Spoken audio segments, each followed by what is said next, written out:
South African, a very warm welcome to you. Wow, it feels like I haven't been on the show in ages. What's your name again? What show is this again? Where have you been? Oh my gosh, your Insta stories have been amazing. Great interviews. Thank you. And so have yours been? Thank you very much. I've been watching. Yeah. Now today we have an incredible lineup of guests from both in front and behind the camera who've all managed to build successful personal brands. First up is an up-and-coming director who's created music videos for some of South Africa's top hip-hop artists like Reason and DJ Switch. It's going to be absolutely epic. His work is insane. He's amazing. And we're also lucky to be joined by one of the biggest stars in Nollywood. His name is Iyke, and he's starred in more than 150 movies. I don't think I've ever even watched that many movies in my lifetime. Yeah, Nollywood is huge. It's crazy. It's crazy huge. And if you are into photography and celebrities, well, we have a treat for you, because that covers both. We have Xavier Saer, and he's one of South Africa's hottest celeb photographers. And what's fascinating, actually, is that he built his brand up in only 3 years. On that note, head over to our social media page, or our social media feeds, where we are asking you, in your opinion, what is the most important element when starting a brand? Tweet us at Afternoon Chat using the official hashtag Afternoon Express, or comment on our Facebook page. Indeed. Plus, we've got a whole lot of sweet treats heading your way in the kitchen, including a classic French tea time treat called something that sounds like it's from Harry Potter. Millefoy. Millefoy, but it's spelled like millefoy. But we're making that, as well as macadamia and cranberry nougat. You are a little nougat. Now, our first guest today spends most of his time behind the camera calling the shots. Mpendulo Mabindisa has been labelled as one of South Africa's most promising young directors. And he has created some of the most visually exciting music videos for top artists like Big Star, DJ Switch, Dalez, who's so hot, and Reason. Check it out. Yeah, 4-way in a hotel, grabbing pussy by the coattail. Oh yeah, pray she don't tell, snapping booty with my old self. Blooming a banga, shorty na banga, lagwes kala sam, spono na mon, na ban ban, kona na neka, Dame Fern if you don't know, Queenstown that's my home.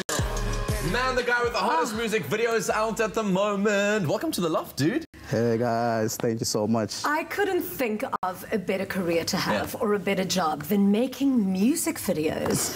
I mean, you got your life, eh? How did you get into it? Man, I studied sound engineering. It was not really a bad move, but through that's when I linked up with film.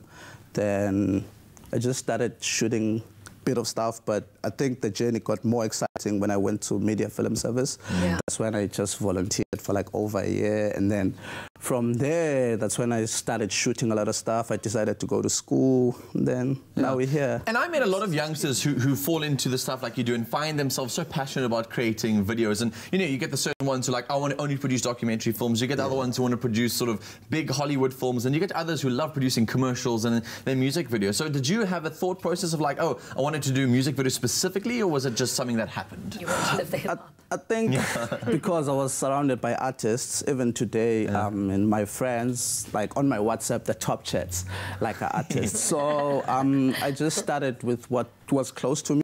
So like slowly I'm starting to venture on like documentaries, like short films, but I still do a lot of music videos because I think I'm good at it. So a lot of people are loving the work. So I think because that's where the business is at. Like short films, I can only fund it on my own. Yeah, exactly. And then if you get a documentary, maybe a good organization, then they can push a bit of funds to it. But it takes a super high level of creativity, I think, to do a music video. Because, I mean, starting from when you started, you were the go-to guy for people to go to music videos. A, because I suppose when you were studying, you were probably cheap. But now it's because you're good and you're still so young. But looking at a music video, it's got to depict so much, like lifestyle, sound, imagery, you know. How difficult is it to put together that whole essence of, and I mean, how many things do you need to consider when putting together a music video?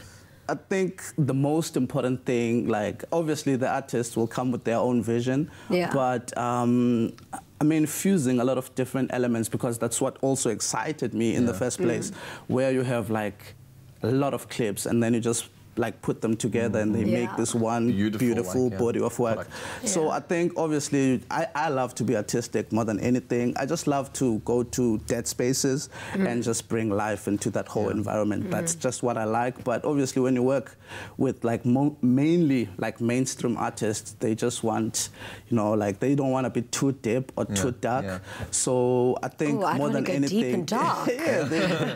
No, because with the minute you've got symbolism and imagery and that kind of thing, that's when you really you move more. Yeah, but I think mainstream artists will always have that one video, and then the rest of their videos is just like dancing to the tunes because they want to sell. Obviously, hip hop's close to your heart. I mean, are you a big hip hop lover? Is that why most of the music you've been working in has been hip hop? Because those are the artists that are like really just close to you. Yeah, I love a lot of South African hip hop. Like.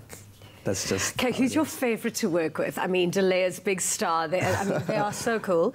Who was your best? Like, I mean, like, my favorite hip-hop artist in SA is AKA Culinary. I love that guy so much. But I'd love to do something with Rick because I personally believe that he shifted the culture of music videos in South Africa. Ever since he dropped, everyone started to take their visual game seriously. So I respect him for that. And I think if I would link up and get to work with him, we would do something great. Listen, I mean, last kind of words for youngsters who are wanting to break into the sort of film industry, want to get involved in music videos because they see it looks beautiful. What would be some of the biggest challenges they must expect? I think you'll spend a lot of your money trying to get this thing going, and you'll be broke for most of the time. Good advice. And so just be ready for that and just do it. Like, I mean, I always tell people want to come with me on set, but I'll take you on set. You won't see as many cameras. Like, it will just seem so boring, actually. And I don't want to kill your passion. That's why I always tell people, just go out and shoot. That's where the beauty, the beauty is there. Just go out and keep creating, and then you'll be better. Because you do workshops as well for young people. Yeah, I do a lot of workshops. I want to come to one of your workshops. That'd be dope. I'm still young. We're doing workshops, and that's the closest thing I can do for young people because I can't take everyone on set with me. So I do a lot of music video competitions, and I just try to do these workshops to kind of like give back and share. Awesome. You're a legend. Amazing and so talented. Thank you so much for sharing some of your passion with us on the show. Indeed. What a great way to start the show. After the break, we meet one of Nollywood's biggest stars, Jim Iyke. Plus, in the kitchen, we learn how to make a French tea time treat that's filled with a whole lot of custard. Stay right where you are. Yum.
Clover Classic, the creamy taste that takes you back.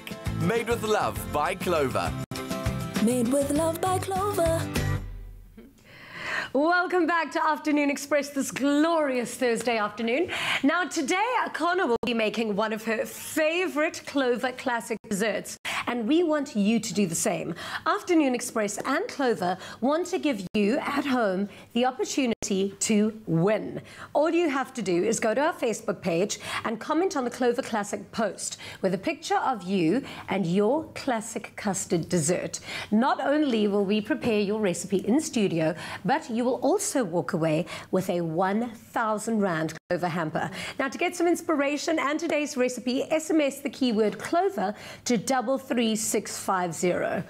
Wow, that sounds like it's going to be quite a good competition. Yes. But now, how do we make your fabulous Clover treat? Because it looks amazing. It's quite easy. Okay. It's quite easy. So we basically just... First, one of the reasons why we cover this up is so that it doesn't dry up. Okay. Because we still want it a little bit crispy and still nice and a little bit moist. Sure. So what we do first, we brown out some butter, we take it, we dab a little bit, and then we brush it over the pastry. Okay. And then we alternate with icing sugar. After that, we press it down on the paper, and then we put it in the oven for about like 12 minutes, 10 minutes on 160. Okay, so yes. Just a bit of that, yes. Put it in the oven for 160. How long do you leave it in there for? So for like 10, 12 minutes, up until it's like nice and golden brown. And then this is what we'll get. This is the final product. Okay, so it started off easy. Yes. But sometimes baking's a lot harder than what cooking is. No, this is easy. This is easy. Okay, and then once we've got that. So once we have this, let me put this over here. And then we're gonna have one of the layers. Grab this. So this is the cream. Yeah. And then we're gonna fold it with a little bit of the clover. Okay. Clover custard. So we're going to take just a small amount, just for a little bit of flavor. Yeah. Put it in there. Okay. And then we're going to fold it in gently, because we don't want to break the egg bubbles. Cream, I mean, that is absolutely delicious. You know what my favorite like custard memory is? Because whenever there's one of those in the fridge, you can always use it for quite dramatic, like decadent desserts. Yes. And then every now and then, you know, I don't know if I'm alone in this, but I often have a tendency just to go to the kitchen, open the fridge, whatever's there. While you're finding what you can eat, just open it, like down some custard. Like in the dark, when no one is watching. I'm sure you do too. When no one is watching, you indulge yourself. Okay, so we've got our custard-flavoured cream. Delicious. Yes. Oh, come here. Look here. I've been in this kitchen for far longer than what Clem has taught me. Wow, Jeannie. I'm just layering this because it looks so good. Because we love custard. We love custard so much. Oh, yes. Okay. And then, second layer on. Clem will be so proud. Repeat. And then we do the same thing. More? Yes. Can I hold for you? Yes. The more the merrier. Can I go quite heavy with this? Because I feel like... No. Not that heavy? Not so much. Not so much. How's that? That is perfect. That is perfect. And then we put the last layer on, and then a little bit of the cream again. You can make this as big or small as you want. Big or small, you can actually cut it up. Just before you put it in the oven, you can actually cut it up into smaller sizes, into triangles or different types of shapes, and then you can put it in the oven, bake it off, and it's going to come out as the shape you cut it into. Really? Yes. Magic. That is such a great idea. That's why we love our ovens. Okay, and there we have it. Yes. Should we pop some of these on? Yes. Those on top. Yes. Oh. Very easy. That is such a fantastic summer light dessert. Yes. Oh. Fabulous. Thank you for teaching me this amazing trick. And if you want to make this too, here's a quick catch-up on today's recipe.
Made with love by Clover.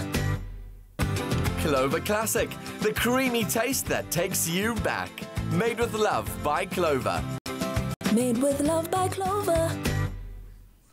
So I don't know if you're like me and are absolutely shocked that this year is coming to an end so quickly. We're already in the month of November, and a whole bunch of the gents who I know from the office and from around have started to shave off their beards for Movember being the first of the month. I didn't, because I just grow very patchy hair and I've never really been able to grow much facial hair. But if you are celebrating and you are trying to find ways to be able to stand up for this cause, we really do salute you. And it got me asking the question about whether male grooming is as important for men as it is for women. So we asked some of the male celebs and finalists attending this year's GQ Best Dressed event, and their answers may just surprise you. There's no denying that a stylish, well-groomed man exudes confidence. At GQ SA's Best Dressed Men of the Year event, industry experts and gentlemen shared their insights and helpful hints on grooming for the modern man.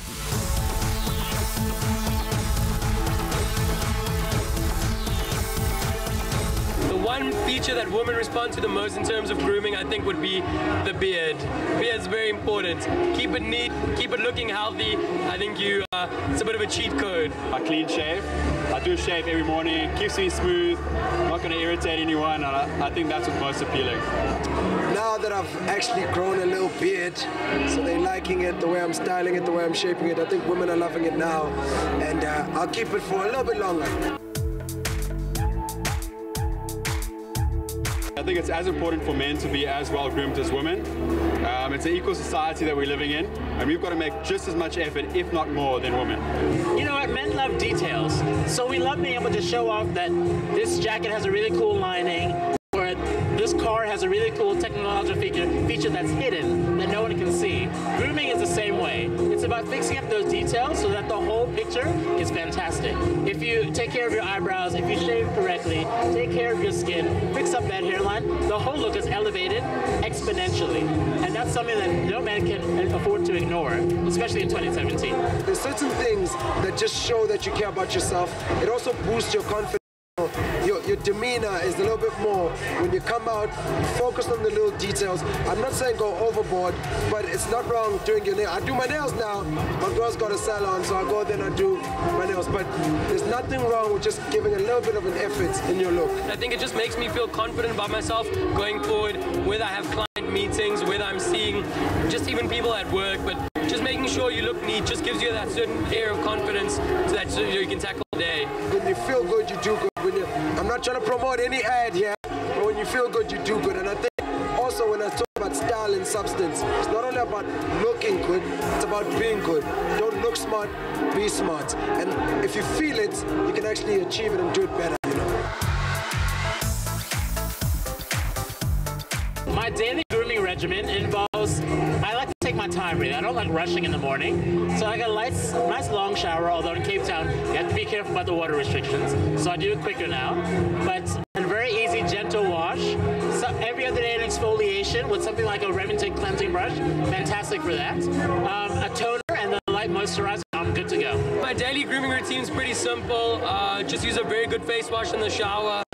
Make sure my beard's neat, trim it up if it's getting a bit unruly, and then just stick some product into my hair and then get out of the house. I've always kept it basic. I don't really need to do much, so I keep it very minimal. I wake up, wash my face, you know, basic stuff, same products that I used to use back when I was much younger.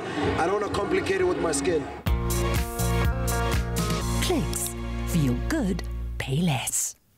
So ladies, does your man need a brush up on his grooming? Well, we've got you covered, because one lucky viewer stands the chance to win a Clicks Remington male grooming hamper to the value of 3,000 Rand that will keep your man feeling clean, fresh and slick. All you have to do is SMS the keyword Clicks, your name and city to 33650. SMSs cost R1.50 each, no free SMSs apply. T's and C's also do apply. Visit afternoonexpress.co.za to find them. Now, it's not often that we get the chance to sit down with an amazing movie star from another country, but we are so lucky today to be joined by Iyke from Nigeria, who has starred in like more than 150 movies. He also runs his own Nollywood production company called Untamed Productions, and he has his own fashion label, and he's in South Africa shooting a new reality show called The Adventurer. Wow, welcome to South Africa. Thank you, guys. Thank you. And welcome to Afternoon Express. Thank you. I'm a great fan. I watched the show and I was bowled over. Oh, yay. Good. Well, we're so happy to have you here. Thank you. Now, Nollywood is just insanely huge. Like, I know when I was in China, the only English-speaking channel that you have broadcasting to more billions of people is a Nigerian. I mean, why? What do you think it is about the film industry that is just, you know, so big? Well, I think basically it's an African industry for Africans as well. Yeah. It's our greatest export. There was a time, I think the economy, there was a need, a chance for young people to be engaged in something futuristic, something that obviously will improve their lives, the quality of lives they live. And the government weren't forthcoming with, you know, something that, you know, was going to do that. So Nollywood was giving as a point of reference for people's hard workers, people that were independent and wanted to, you know, improve the qualities of their lives. It was created basically out of nothing, and we're really proud where it's gotten to. And I loved how, like, my favorite thing about the sort of Nollywood scene is that your local communities are always supporting the content. Absolutely. It's content that is for the people. And like South Africa has got a lot of, we watch a lot of international sort of Western and European kind of content. You're very supportive of your own content, which I think is so awesome. Yeah. And let me find out more about your journey of getting into the film spaces, because you're like one of the highest paid actors in Nollywood at the moment, which is huge. I love a man who wears more bling than I do. Thank you. So how did you break into the space? I mean, 2001 was kind of where your career started. Well, I originally went to school for banking and finance. I have a degree on the postgraduate latent psychology, and I was going to pursue a course, you know, obviously in business or something of that nature. But I was working in a bank briefly. There's a 1-year compulsory service you do, government service. It's called youth service. And I was there, and this producer would come in, and you know, he would tell me, "Listen, you don't belong here." When people, someone, and that you obviously respect or look up to consistently, you know, say something to you, you know, it's power of attraction. You begin to feel a certain way about it. I come from a family of scientists. They basically, you know, put their foot down and said, "This was not going to happen. This is what we're mapped up for." You know, African parents out there. So, but you know, I was passionate. I had conviction. I knew that I was never going to be happy in that kind of pursuit. And I changed course and stayed true to my dream. And I mean, here we are. Sure. And here you are. I think, you know, last week you walked on the catwalk for the first time in Nigerian Fashion Week. That was embarrassing. And it was so funny because I read somewhere that you said that it was more of a dog walk instead of a catwalk. Why? Well, I run a very successful brand, if you don't mind me saying that. It's called Untamed Closet. It's in Abuja, is one of the biggest boutiques out there. Well, we started off and every time my co-designers and the general manager of my stores would tell me, "Listen, you need to come out there and do this." They need to see you. And I refused, absolutely. And I was away for about 2 years in Atlanta. And when I got back, there was a huge vacuum. A lot of people had not seen me in public life. I was working predominantly from America. And that night, I thought, hey, let me shock a few people. I had a bet behind the scene, really. That was a $2,000 bet, and I won, by the way. Oh, wow. So, and you know what? I met a random designer. He had no affiliation whatsoever with my brand. And I said, hey, I want to wear your product. And the guy was like, is this a joke? And I said, no, I'm doing it right now. You have 5 minutes to make up your mind. Wow. And he did, and I wore it, and I walked out. Love it. Oh, love. And now you're in the country, and you're shooting a series out here. Tell us more about it. Can you give us sneak peeks of when we can see it, what's it going to be about? Not yet, though. But the adventure, it's a life-changing, you know, lifestyle, life coach program that we're shooting. Is the show. We basically take people from random lives all around Nigeria and bring them to exotic locations like Cape Town. People love this place. You know that? Yeah, it's amazing out here. And we're going to Marrakesh. We're going to Doha, Dubai. We're going to Paris, we're going to Sydney, Australia. So these places would take you to a place like a fish out of water experience, somewhere you've never been, you can only dream about. Wow. And we'll put you through areas of challenges that will challenge you physically, mentally, psychologically. And if you win, you walk away with $10,000. I'm a contestant. I'm in, I've agreed. I knew the money was coming to you. I mean, can we enter? Because I would totally win that. Yes. Absolutely. www.theadventure.tv. It's our website. You get in there. And then for 1,000 Naira, because right now the first season is about Nigerians. Yeah. And then from second season, we broaden our horizon and take more people in. Okay, well, remember this face. I'm entering. Coming up after the break, we meet a man who in just 3 years went from being a novice with the camera to becoming one of the most sought-after celeb photographers. Plus, Chef Clem has a deliciously fresh summer berry and mint iced tea.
Welcome back to Afternoon Express.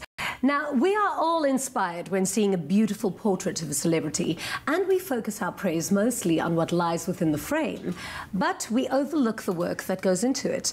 From behind the camera. Now, we are joined now by one of South Africa's hardest working photographers, Xavier Saer, who in just 3 years went from novice to sought-after professional on the celebrity photography scene. Welcome to Afternoon Express.